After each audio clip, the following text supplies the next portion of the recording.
Hello, teachers from around the world, and welcome to Legendary Educator, the podcast that helps you improve your performance in the classroom and have more engaged and motivated students. My name is Ramis Takawi. I'm a teacher and instructional coach, and I created this podcast because I'm passionate about education and about students achieving their highest potential.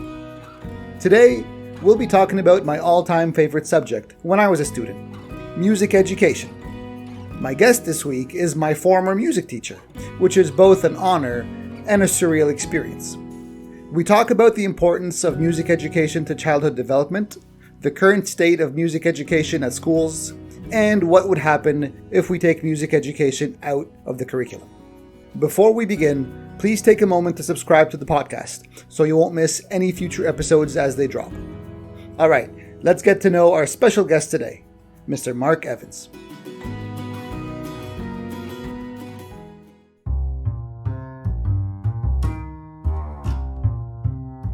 Hello, my name is Mark Evans. My teacher name was Mr. Evans, and currently I'm retired, and I taught for 25 years as a music teacher, band, chorus, a lot guitar, a lot of different things like that. When I was in school, probably the most influential teacher for me was my band teacher, since I ended up going into that profession. And he was a very, his name is Mr. Gutman, very serious guy, very professional and all that. And I had to leave that organization when I was between my junior and senior year. So my senior year, I had to leave all that behind, move to a new school and in a new town and a new state, and got a band teacher who I didn't like at all. And he was a very mean guy. He was very serious, but very competitive. And he was just not nice. And it made me appreciate my former teacher a lot more. Mr. Evans, thank you for accepting my invitation. And before I begin with the questions, I do want to say one thing. You were my music teacher for 4 years. Was it 4 or 5 years? Starting from the beginning band all the way to advanced concert band and a guitar class on the side. Yeah. So I play the guitar a little bit because of you. I play music, because of you. I played the trumpet, and I later went into percussion. And while I already had an inclination for, music, you made me fall in love at a much deeper level. You are one of a few teachers that I remember very vividly. I remember your charisma in the classroom. I remember your patience with all of your students. And I underline all of your students because I remember the makeup of our classes, right? Yeah. And I remember they were like really big classes too. Like your class was one of the bigger ones because it was a mini orchestra. I mean, you had all the pieces of the band, all the woodwinds and the brass and the percussion. I remember our concerts and the recitals. I remember you dressing up as the funny Beethoven. I wish I had a video. Yeah. I really wish I had a video of that, but it's ingrained in my memory. And so having you on the podcast is a true honor for me. And so thank you very, very much for accepting my invitation. Well, it's an honor for me too, and great to see you. And, and as a teacher, you always hope that you didn't mess somebody's life up too much. And you look like you're doing okay. So let's start from the very beginning. And I think you touched on that in your introduction. What made you become a music teacher? What was that story? Music was always something I was pretty good at. And there were just a lot of other things that I wasn't that good at. Mm-hmm. And I was in all sorts of rock bands. And I played trumpet in some of those bands and played guitar and sang in others. And I wanted to go into music. My father thought, you're never going to make it as a rock star. Like you better have a plan B. Like many other fathers. Yeah. And, I'm glad he said it. At the time I thought, well, you don't know, Dad, but, I think I can. But he said, you need to go to college and have a plan B because, teaching is a good thing. And the more I thought about it, the more I thought, yeah, that would be good. It would be a good outlet. And as it turned out, I really loved it and really, really loved, doing it every day, doing music every day. I just loved interacting with all my students. It was just a lot of fun, really. It was a lot of fun.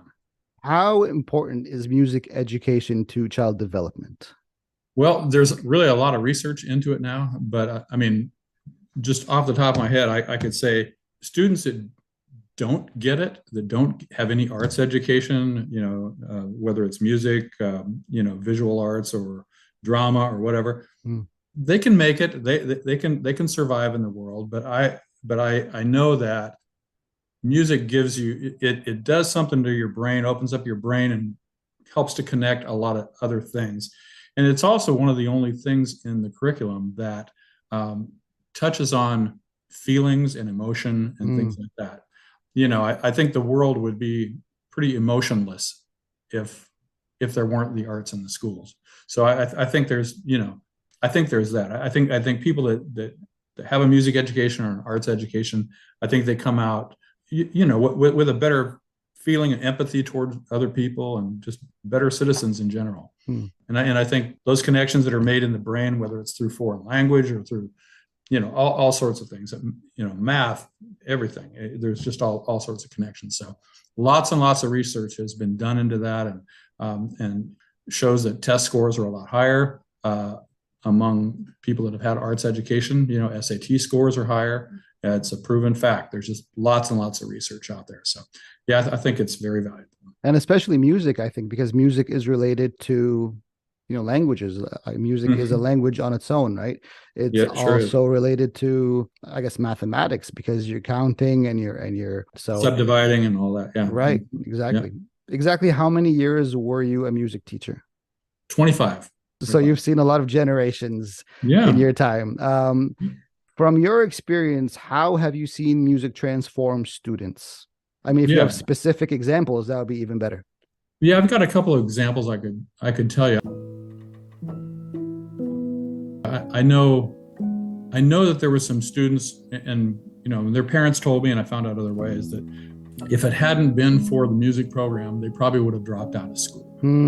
And one student, especially that I remember, had been in trouble with the law, had been arrested. He was really down and out, doing a lot of drugs, and just basically giving up with school. And he got into the band program. He was a bass player, and we put him in there, and he just really flourished in there. And the guy turned out to be a good student, stayed in school, good student, went on to college. Now he is an excellent drama teacher. Wow. So he took it and ran with it. I know another girl who, and this was in Cairo too. I found out that she was suicidal and really close to doing that. I would have never known it because she never seemed that way to me. But and then I just found out that her involvement in music and in the class and being with everybody too, that really helped to save her. So there are things like that. There's stories like that, and there's probably just lots and lots of stories, of course, that I don't even know about.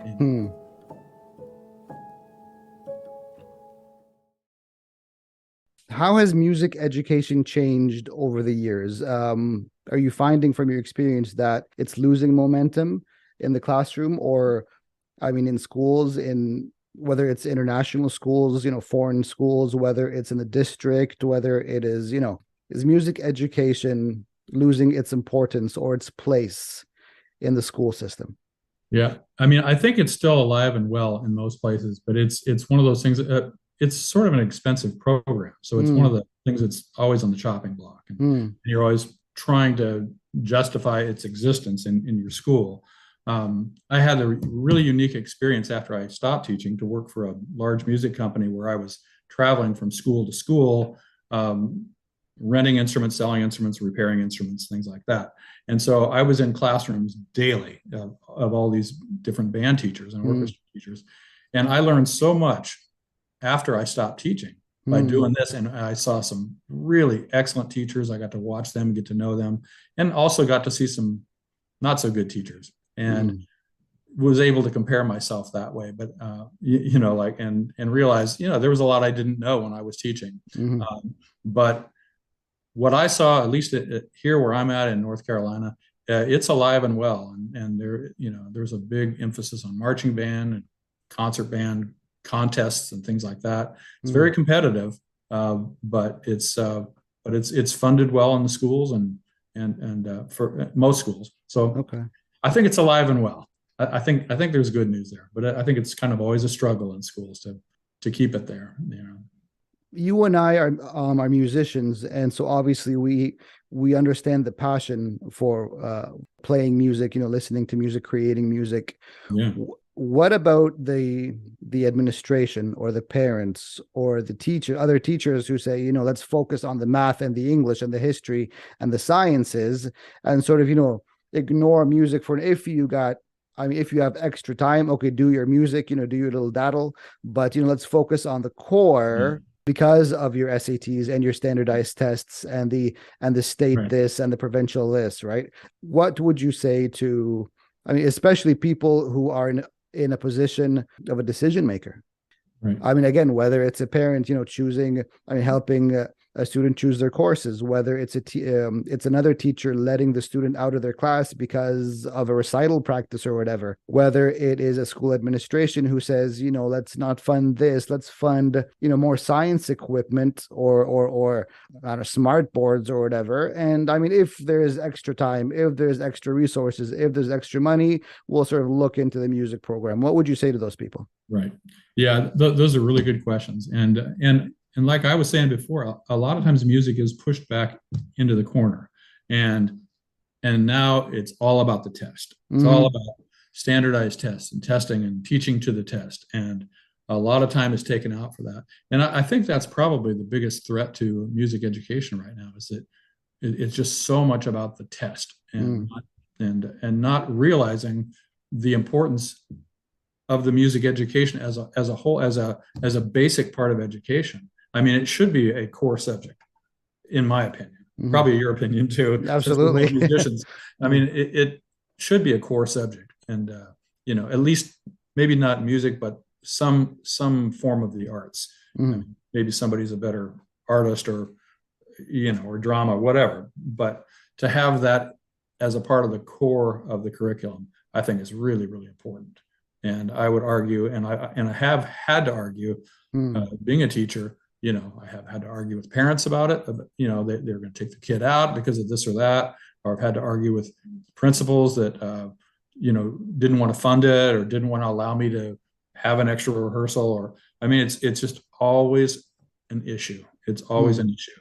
But I think teachers like me have to fight for it. You have to fight for it if you really believe in it. And so that's what I did. I felt like that was important to do.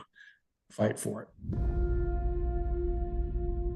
Say hypothetically, God forbid, in a dystopic future where music is eliminated from the school and the school system, and the system only relied on the core subjects, like the math, English, science, history, whatever. What are the consequences of that on students, on society at large? Well, it seems like it would sure be boring.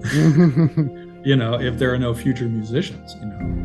I wonder about symphony orchestras and things like that. There just aren't very many string programs in schools anymore, so I don't know where these are going to come from. But like I said, I just think that a lot of empathy and caring things are a part of being involved in the arts. And I think the world would be not just boring, but I think it would be it'd be a real shame. I can't really put it into words, but I would hate to see that happen.